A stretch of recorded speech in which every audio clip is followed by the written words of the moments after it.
Hello दोस्तों, सभी को मेरा नमस्कार। क्यू एंड ए एनालिसिस नामक यूट्यूब चैनल पर आप सभी का हार्दिक स्वागत है। आशा करता हूँ आपको ये वीडियो पसंद आएगी।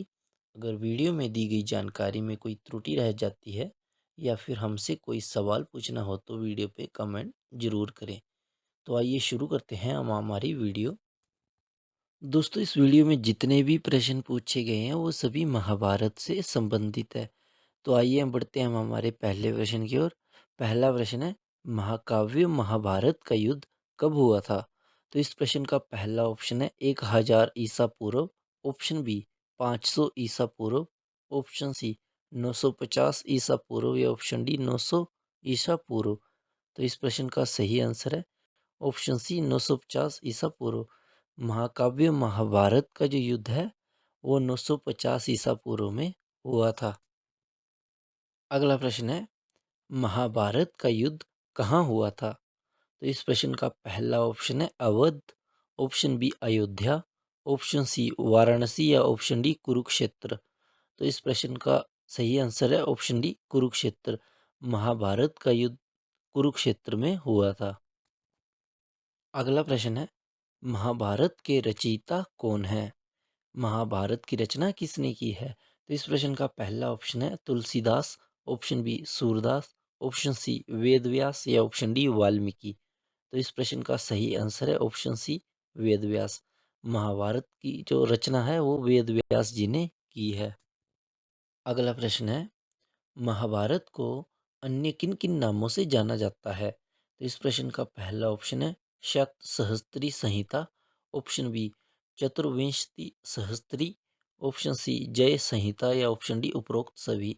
तो इस प्रश्न का सही आंसर है ऑप्शन डी उपरोक्त सभी। महाभारत को जो है शत सहस्त्री संहिता, चतुर्विंशति सहस्त्री या जय संहिता भी कहा जाता है। अगला प्रश्न है, महाभारत में किसकी कथा का वर्णन मिलता है? तो इस प्रश्न का पहला ऑप्शन है हस्तिनापुर के सिंहासन के लिए संघर्ष, ऑप्शन बी द्रौपदी का चीरहरण, ऑप्शन सी पांडवों के स्वर्ग गमन की कथा का वर्णन या ऑप्शन डी ये सभी। तो इस प्रश्न का सही आंसर है ऑप्शन डी ये सभी। हस्तिनापुर के सिंहासन के लिए जो संघर्ष हुए, द्रौपदी का चीरहरण हुआ और जो है पांडवों के स्वर्ग गमन की कथा का वर्णन जो है महाभारत में मिलता है। नेक्स्ट क्वेश्चन है, धृतराष्ट्र को महाभारत के युद्ध का वर्णन किसने दिया था? तो इस प्रश्न का पहला ऑप्शन है Shri Krishna, option B Sanjay, option C Kunti या ऑप्शन डी युधिष्ठिर। तो इस प्रश्न का सही आंसर है ऑप्शन बी संजय। संजय ने जो है धृतराष्ट्र को महाभारत के युद्ध का संपूर्ण वर्णन दिया था। हमारी लिस्ट में अगला प्रश्न है, महाभारत का युद्ध कितने दिनों तक चलता है या कितने दिनों तक चला था? तो इस प्रश्न का पहला ऑप्शन है 24, ऑप्शन बी 18, ऑप्शन सी 21 या ऑप्शन डी 28। तो इस प्रश्न का सही आंसर है ऑप्शन बी 18। महाभारत का युद्ध 18 दिनों तक चला था। अगला प्रश्न है, महाभारत के युद्ध में चक्रव्यूह की रचना किसने की थी? तो इस प्रश्न का पहला ऑप्शन है Dronacharya, option B Eklavya, option C Shri Krishna या ऑप्शन डी अर्जुन। तो इस प्रश्न का सही आंसर है ऑप्शन ए द्रोणाचार्य। द्रोणाचार्य ने महाभारत के युद्ध में चक्रव्यूह की रचना की थी, जिसे जो है एकलव्य ने तोड़ा था।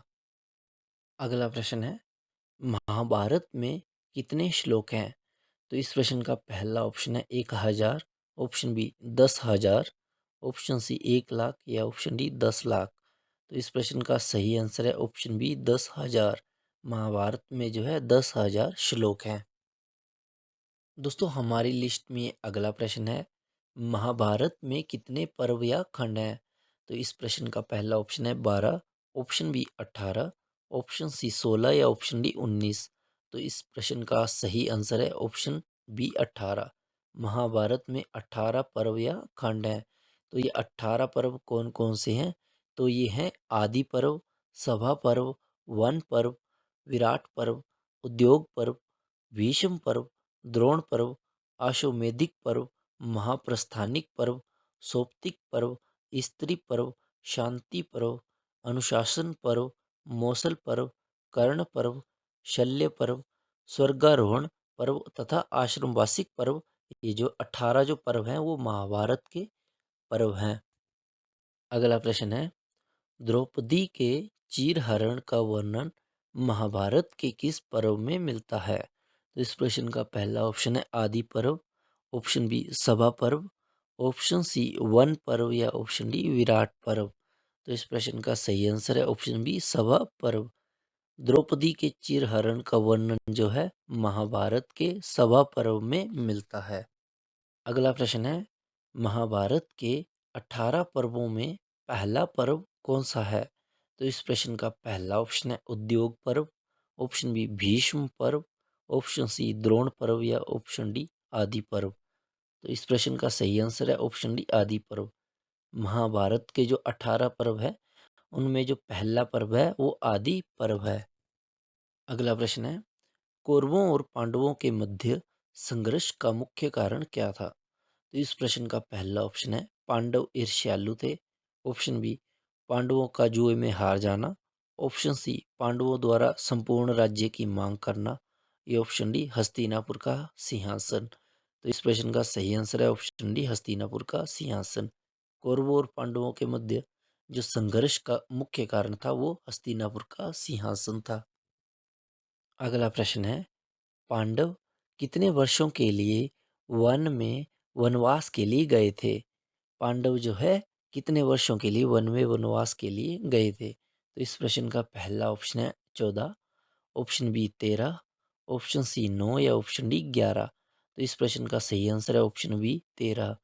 पांडव जो है 13 वर्षों के लिए वन में वनवास के लिए गए थे। अगला प्रश्न है, महर्षि वेदव्यास को द्वैपायन क्यों कहा जाता है? तो इस प्रश्न का पहला ऑप्शन है महाभारत की रचना करने के कारण, या ऑप्शन बी द्वीप में पैदा होने के कारण, या ऑप्शन सी दूसरा जन्म लेने के कारण, या ऑप्शन डी दो काव्यों की रचना करने के कारण। तो इस प्रश्न का सही आंसर है ऑप्शन बी द्वीप में पैदा होने के कारण। महर्षि वेदव्यास को जो है द्वीप में पैदा होने के कारण द्वैपायन कहा जाता है। अगला प्रश्न है, महर्षि वेदव्यास को बदरायण क्यों कहा जाता है? तो इस प्रश्न का पहला ऑप्शन है वेदों को पुनर्जीवित करने के लिए, या ऑप्शन बी वेदों का ज्ञान होने के कारण, या ऑप्शन सी बद्रीनाथ में रहने के कारण, या ऑप्शन डी वेदों का संकलन करने के कारण। तो इस प्रश्न का जो सही आंसर है वो है ऑप्शन सी बद्रीनाथ में रहने के कारण। महर्षि वेदव्यास को जो है बद्रीनाथ में रहने के कारण बदरायण भी कहा जाता है। अगला प्रश्न है, भारतीयों ने पंचम वेद किसे कहा है? या भारतवासियों ने जो है पांचवा वेद किसे कहा है? तो इस प्रश्न का पहला ऑप्शन है Bhagavad Gita, option B Mahabharata, option C Ramayana, या ऑप्शन डी श्रीमद् भागवत गीता। तो इस प्रश्न का सही आंसर है ऑप्शन बी महाभारत। भारतवासियों ने जो है महाभारत को पंचम वेद कहा है। नेक्स्ट क्वेश्चन है, श्री कृष्ण जी के शंख का क्या नाम था? तो इस प्रश्न का पहला ऑप्शन है Panchajanya, option B Devadatta, option C Anant Vijay या ऑप्शन डी पौंडरिक। तो इस प्रश्न का सही आंसर है ऑप्शन ए पांचजन्य। श्री कृष्ण का जो शंख था उसका नाम पांचजन्य था। देवदत्त जो था वो अर्जुन के शंख का नाम था। युधिष्ठिर के शंख का नाम अनंत विजय था और जो पौंडरिक था वो भीष्म के शंख का नाम था। नेक्स्ट क्वेश्चन है, श्री कृष्ण जी के धनुष का क्या नाम था? तो इस प्रश्न का पहला ऑप्शन है Pinak, option B Gandiv, option C Sharang, या ऑप्शन डी इनमें से कोई नहीं। तो इस प्रश्न का सही आंसर है ऑप्शन सी शारंग। श्री कृष्ण के धनुष का नाम शारंग था। दोस्तों हमारी लिस्ट में आखिरी प्रश्न है, भगवान श्री कृष्ण जी के रथ का नाम क्या था?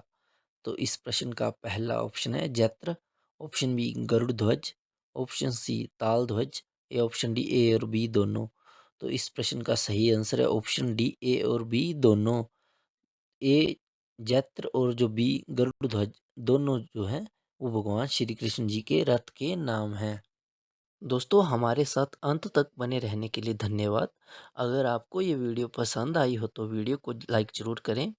चैनल पर पहली बार आए हों तो सब्सक्राइब करके बेल आइकन को ऑल पे सेट करना ना भूलें। आपके द्वारा किया गया एक लाइक एंड सब्सक्राइब हमारे लिए महत्वपूर्ण है। धन्यवाद। आपका दिन शुभ हो। जय हिंद, जय भारत।